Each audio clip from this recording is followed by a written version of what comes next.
रुद्रप्रयाग में all weather road पर बड़ा हादसा हो गया। 110 मीटर लंबा सिग्नेचर ब्रिज भरभराकर गिर पड़ा। पुल का निर्माण NHAI कर रहा था। लगभग 64 करोड़ की लागत से पुल बनाया जा रहा था। पौड़ी जिले के बिरोखाल ब्लॉक में जंगली मशरूम का सेवन करने से 8 मजदूरों की तबीयत बिगड़ गई। आनन फानन में सभी मजदूरों को सामुदायिक स्वास्थ्य केंद्र बिरोखाल में भर्ती कराया गया। फिलहाल सभी मजदूरों की हालत अब ठीक है, जिन्हें अस्पताल से डिस्चार्ज कर दिया गया है। फरसाड़ी हमारा क्षेत्र, तो वहाँ पे कुछ लोग मजदूर काम कर रहे थे, तो 8 लोग उनमें से ऐसे थे जिन्होंने मशरूम कहीं से जंगल से तोड़ करके और खाया सुबह बना करके। उसके बाद उनको अचानक उल्टी, दस्त, सिर में दर्द, उनका BP बढ़ गया, बेचैनी हुई। तब उनको CSC हमारे बिरोखाल लेकर के आए थे। वहाँ उन सभी का इलाज किया गया। 2-3 तो डिस्चार्ज हो गए। अभी सबकी स्थिति सब खतरे से बाहर है।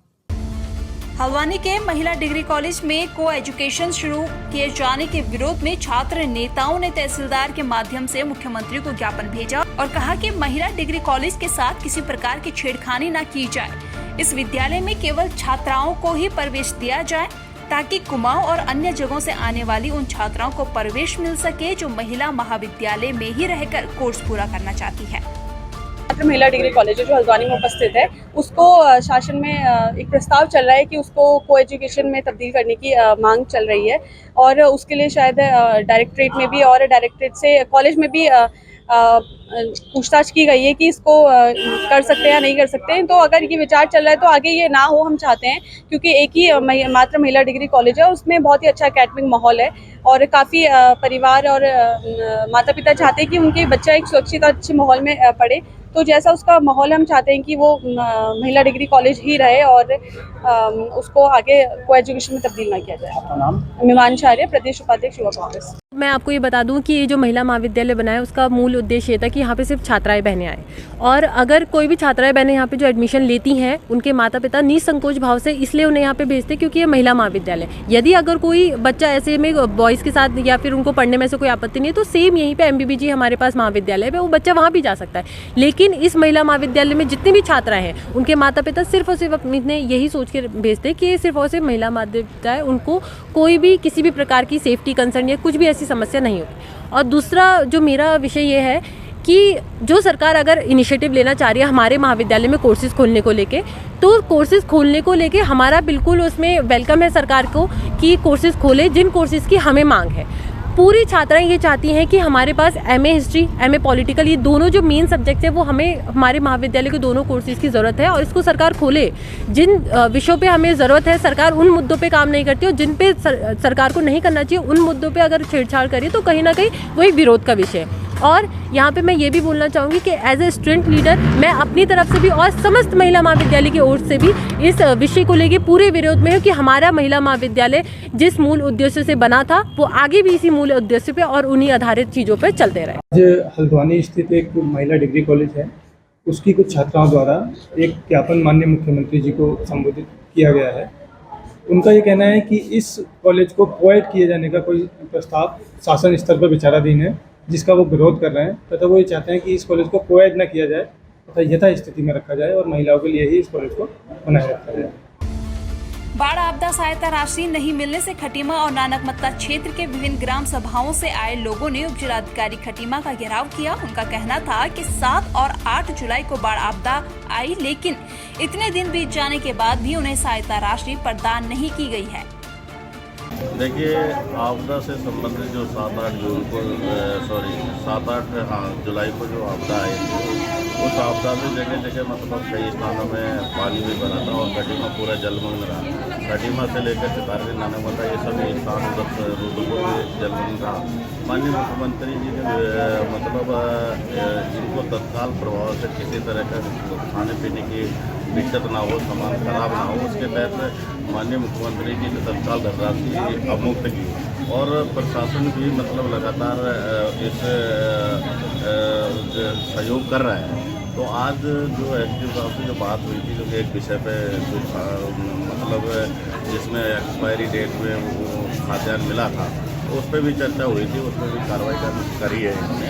लेकिन मेरा ये कहना है कि माननीय मुख्यमंत्री जी के द्वारा जो निर्देश दिए गए हैं और माननीय मुख्यमंत्री जी ने जो सहयोग राशि यहाँ के लिए किया है तो पात्र व्यक्ति को मिल जाना चाहिए। मैं माननीय मुख्यमंत्री का बहुत धन्यवाद करता हूं। धन्यवाद। माननीय मुख्यमंत्री जी का आदेश है और जिलाधिकारी महोदय का भी निर्देश है कि जितने भी पात्र व्यक्ति छूट गए उनका एक सर्वे करके उन पात्र व्यक्तियों को हम सहायता राशि प्रदान करें।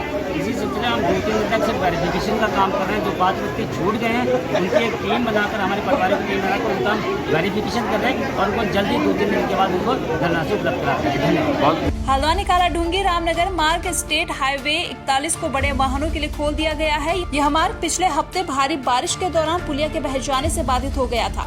स्टेट हाईवे 41 कालाढूंगी रोड, जहां चकलुआ के पास एक पुलिया हमारे आधी अबटमेंट उसका क्षतिग्रस्त हो गया था, उसको उसी समय ही ठीक कर लिया गया था। और आप लोग विदित हैं कि उस रात फिर बहुत बारिश आई थी, लेकिन उसको नेक्स्ट डे फिर हम लोगों ने रिस्टोर कर दिया है। अब हमने प्लम कंक्रीट से उसके अबेटमेंट का निर्माण कर लिया है और इस समय जो पुलिया की हालत बिल्कुल ठीक है और उसमें हमने बड़े वाहनों को भी उनकी आवाजाही सुनिश्चित करा ली है। अब किसी प्रकार से कोई यातायात में व्यवधान नहीं है, सभी वाहन सुचारू रूप से चल रहे हैं।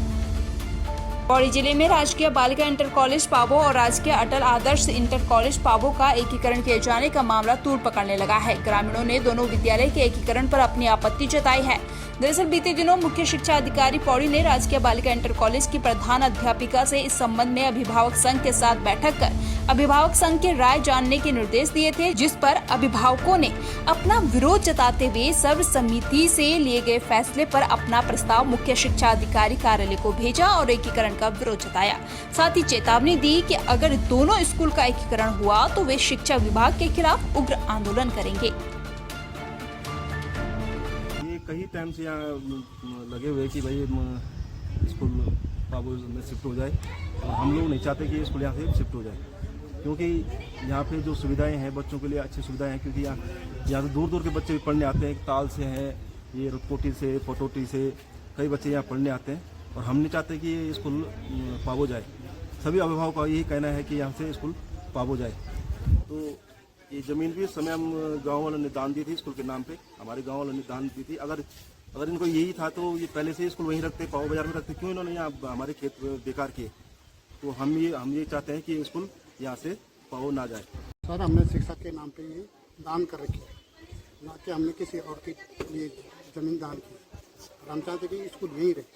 अगर ये स्कूल यहाँ से ले जाते तो हम धरना प्रदर्शन करेंगे, या तो फिर अपनी बिल्डिंग के ऊपर ले जाओ और हमारी ज़मीन हम खुद अपने खेत करेंगे। ठीक है, बहुत बढ़िया। इस संबंध में एकीकरण का जो मैटर अभी आप मेरे नॉलेज में ला रहे हैं कि वहाँ पर इस संबंध में जनता में किसी किस्म का विरोध जैसी स्थितियाँ हैं, और तो इसमें एसडीएम और बीओ के लेवल से रिपोर्ट्स मंगवाने के बाद में जो भी फैक्चुअल रिपोर्ट जो आती है उसके बेसिस पे फर्दर कार्रवाई की जाएगी।